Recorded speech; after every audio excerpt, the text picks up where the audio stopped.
if a square, b square, c square are in AP, then prove that 1 by b plus c, 1 by c plus a, 1 by a plus b are also in AP.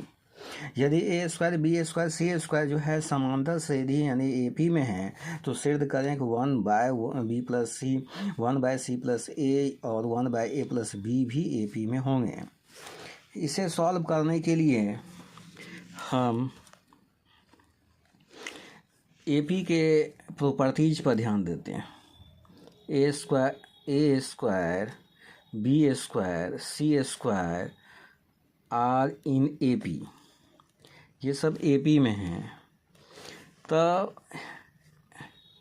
A square plus AB plus BC plus CA comma B square plus AB plus BC plus CA comma C square plus AB plus BC plus CA will in AP, ये भी AP में होंगे, क्योंकि समांतर श्रेणी के प्रत्येक पदों में समान पद जोड़ने पर, घटाने पर, गुणा करने पर या डिवाइड करने पर वह भी AP में रहता है।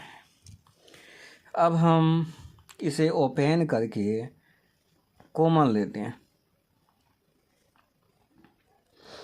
AB BC CA comma B square AB BC CA comma C square AB BC और CA विल इन AP।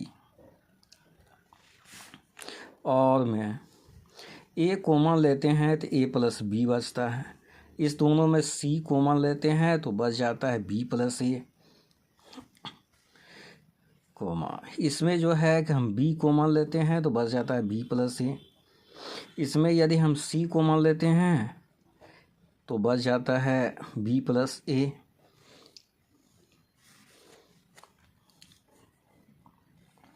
और इस टर्म में कॉमन नहीं होता है और इसका जो कॉमन जो है इसके साथ रख लेते हैं, C स्क्वायर को इसके साथ, तो C कॉमन लेते हैं तो C प्लस B बचता है। इस दोनों में जो है A कॉमन लेते हैं तो यहाँ पर B प्लस C बच जाता है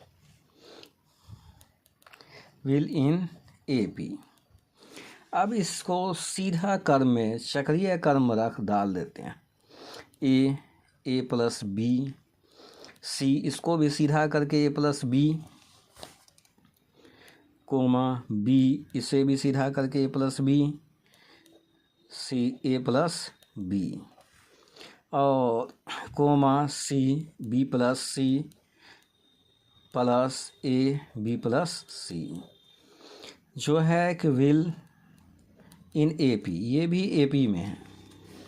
अब जो है कॉमन लेके फैक्टर हो जाता है, factorization A plus B A plus C comma A plus B और B plus C comma B plus C C plus A will in AP। इस पद को भी हम सीधा करके लिखते हैं। A plus B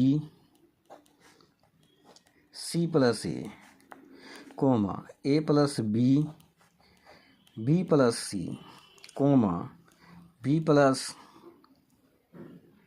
C C plus A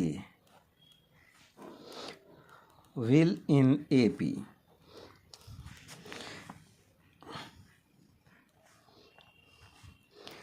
A plus B C plus A, इसे डिवाइड करते हैं A plus B B plus C C plus A से,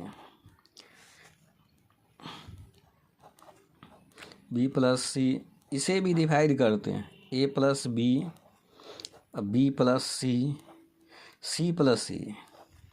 तीसरा टर्म जो है B प्लस C और C प्लस A, इसे भी डिवाइड करते हैं A प्लस B इंटू में बी प्लस सी इंटू में सी प्लस ए।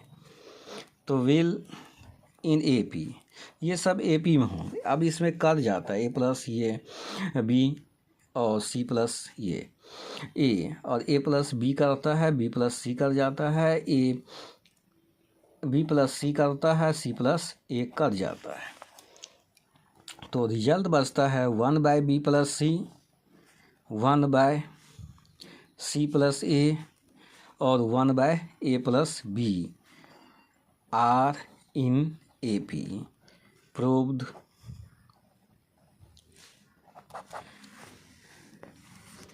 तो ए पी का प्रॉपर्टीज के अनुसार जो है बराबर संख्याओं से जो है किसी ए पी के प्रत्येक पदों में जो है भाग देने पर ए पी प्राप्त होता है। Thanks for watch.